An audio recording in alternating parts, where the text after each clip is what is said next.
Olá, pessoal. A partir de agora, o Passando em Matemática vai estar detonando no Enem. Eu sou o professor Leite Martins. Bem-vindo ao canal Passando em Matemática.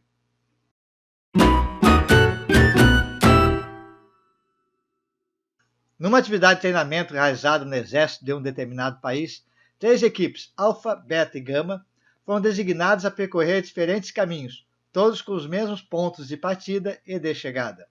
A equipe Alfa realizou seu percurso em 90 minutos com uma velocidade média de 6 km por hora. A equipe Beta também percorreu sua trajetória em 90 minutos, mas sua velocidade média foi de 5 km por hora. Com uma velocidade média de 6,5 km por hora, a equipe Gama concluiu seu caminho em 60 minutos.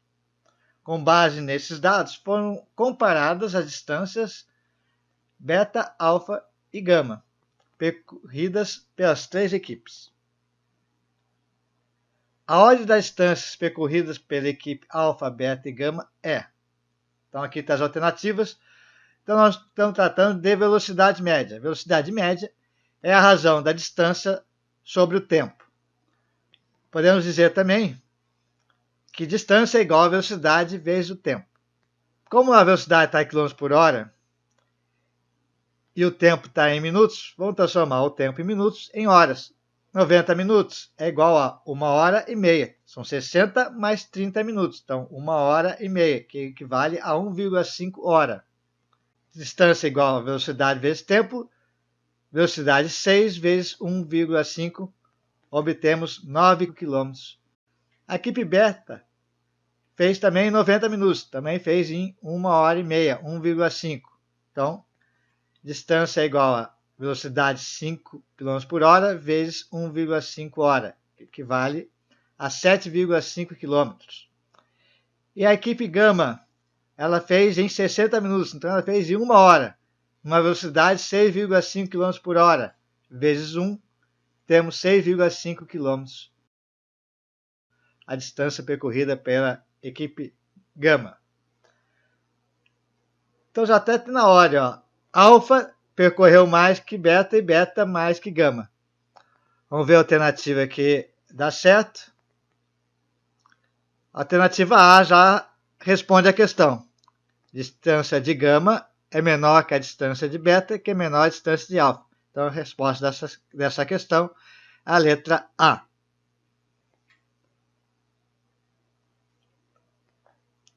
Outra questão. O colesterol total de uma pessoa é obtido pela soma da taxa de seu colesterol bom com a taxa de seu colesterol ruim. Os exames periódicos realizados em um paciente adulto apresentaram taxa normal de colesterol bom. Porém, a taxa de colesterol ruim, também chamada de LDL, de 280 mg por dl. O quadro apresenta uma classificação de acordo com as taxas de LDL em adultos. Então, tem aí ótima, próxima de ótima, limite, alta, muito alta. Então, dentro desse intervalo, vai ser uma dessas características dessa classificação. O paciente, seguindo as recomendações médicas sobre estilo de vida e alimentação, realizou o exame logo após o primeiro mês e a taxa de LDL reduziu 25%. No mês seguinte, realizou um novo exame e constatou uma redução de 20% na taxa de LDL. De acordo com o resultado do segundo exame, a classificação da taxa de LDL do paciente é: no primeiro mês ele reduziu 25%, e no segundo mês, que é o mês seguinte, uma redução de 20%. Então temos duas reduções. Primeira redução de 25%. 25% é igual a 25 sobre 100. Fazemos 25% vezes 280. Vamos cortar ali o zero com zero. 25 vezes 28 é 700, 700 dividido por 10, 70. 70 foi o que reduziu. Então, ele vai ficar com que quadro? 280 menos 70. Ficou, então, com 210 mg por dl. Agora, ele reduziu mais 20%. Então, 210 vezes 20%. 20% é 20 sobre 100. Vamos cortar um zero com zero, outro zero com outro zero. 2 vezes 21, 42. Vamos subtrair de 210. 210 menos 42 168 miligramas por dl vai ser o que esse paciente conseguiu reduzir, de 2 reduções. Vamos ver que classificação ele fica. Ele fica na classificação alta, de 160 a 189 miligramas por dl. Então, responde a letra D. Mais uma questão. Uma empresa deseja iniciar uma campanha publicitária divulgando uma promoção para seus possíveis consumidores. Para esse tipo de campanha, os meios mais viáveis são a distribuição de panfletos na rua e anúncios da rádio local. Considera-se que a população alcançada pela distribuição de panfletos seja igual à quantidade de panfletos distribuídos, enquanto que a alcançada por um anúncio da rádio seja igual à quantidade de ouvintes desse rádio. O custo de cada anúncio de rádio é de R$ 120 e a estimativa é de que seja ouvido por 1.500 pessoas. Já a produção e a distribuição de panfletos custam R$ 180 para cada 1.000 unidades. Considerando que cada pessoa será alcançada por um único desses meios de divulgação, a empresa pretende investir em ambas as mídias. Considere X e Y os valores em geral gastos em anúncio da rádio e com panfletos, respectivamente. O número de pessoas alcançadas pela campanha será dado pela expressão.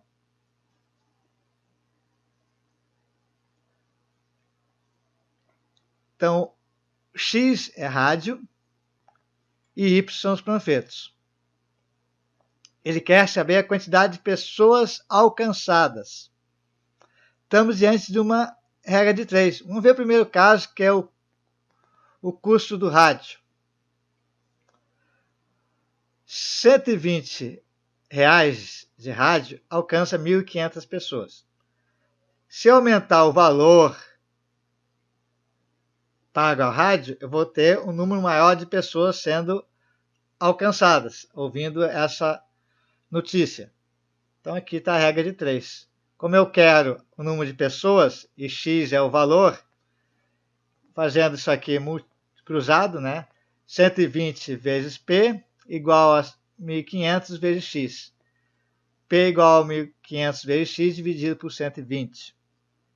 Então está aqui a parte de rádio. Podemos simplificar isso aqui.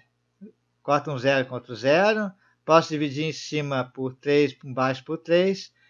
Ficamos com 50x sobre 4. Então essa aqui é... Já até podemos achar a resposta ali, né? Que dá a letra A, né? Que é a única que tem 50x sobre 4. Mas vamos ver a próxima, que é a distribuição de panfletos. Vamos ver a mesma regra de 3. R$ 180 está para 1.000 unidades. Então, se aumentar o valor para pagar os panfletos, eu vou alcançar mais pessoas. Então, vamos fazer aqui o cruzamento. 180p igual a 1.000y. Então, P é a quantidade de pessoas alcançadas. Então, eu vou separar o P disso aqui. Podemos simplificar 0 com 0. Podemos dividir agora por 2, em cima e embaixo. Ficamos com 50 sobre 9. Então, P igual a 50y nonos. 50y nonos. Então, está aqui. Realmente é a resposta na letra A. Mais uma questão. O remo de assento deslizante é um esporte que faz uso de um barco e 2 remos do mesmo tamanho. A figura mostra uma das posições de uma técnica chamada afastamento. Nessa posição, os 2 remos se encontram no ponto A e as suas extremidades estão indicadas pelos pontos B e C. Esses 3 pontos formam um triângulo ABC, cujo ângulo BAC tem medida de 170 graus. O tipo de triângulo com vértices nos pontos A, B e C no momento em que o treinador está nessa posição é... Então, como os 2 remos têm o mesmo tamanho, então temos 2 lados iguais. Se um triângulo tem 2 lados iguais, é um triângulo isósceles. Então, já matou uma das coisas que nós precisamos saber. Isso aqui nos dá 2 respostas, ó, letra C e letra E. O ângulo em A é de 170 graus. Lembramos que um ângulo agudo ele é entre 0 e 90 graus. E um ângulo obtuso está entre 90 e 180 graus. Então, a palavra obtusângulo vem da palavra obtuso. E como aquele ângulo é de 170 graus, é um ângulo obtuso, esse triângulo é obtusângulo. Então, estamos diante de um triângulo obtusângulo e isósceles. Letra E. E a última questão desse vídeo. Um rapaz estuda em uma escola que fica longe de sua casa e, por isso, precisa utilizar o transporte público. Como é muito observador, todos os dias ele anota a hora exata, sem considerar os segundos. Então, sem considerar os segundos, essa informação é muito importante. Em que o ônibus passa pelo ponto de espera. Também notou que nunca consegue chegar ao ponto de ônibus antes das 6h15 da manhã. Analisando os dados coletados durante o mês de fevereiro, o qual teve 21 dias letivos, ele concluiu que 6 horas e 21 minutos foi que mais se repetiu. E a mediana do conjunto de dados é 6 horas e 22 minutos. A probabilidade é que, em alguns dos dias letivos de fevereiro, esse rapaz tenha apanhado o ônibus antes das 6h21 da manhã é no máximo. Então está ali as alternativas. Estamos diante de uma probabilidade e que o total de eventos é 21, como as respostas já determinam aí todo mundo sobre 21. Então eu fiz aqui uma reta com a linha do tempo de 6h15, 6h22 é a mediana, deixei ali 6h21, é o horário que mais se repetiu. Como 6h22 é a mediana e nós temos 21 dias letivos, quer dizer que para a esquerda da mediana nós temos 10 dias e para a direita da mediana também temos 10 dias. Então, entre 6h15 e 6 horas e 22 minutos, só pode ter acontecido 10 dias. E nós temos a informação que 6h21 foi a maior quantidade que se repetiu. E nós queremos saber a probabilidade que tenha o rapaz tenha parado o ônibus antes das 6h21 da manhã é no máximo. Então, se é no máximo, os 6 horas e 21 tem que estar no mínimo. Então, se eu disser que 3 vezes ele pegou o ônibus às 6h21, 6h20 vai pegar 2 vezes, 6h19 uma, 6h18 uma, 6h17 uma, 6h16 uma vez e 6h15 uma vez.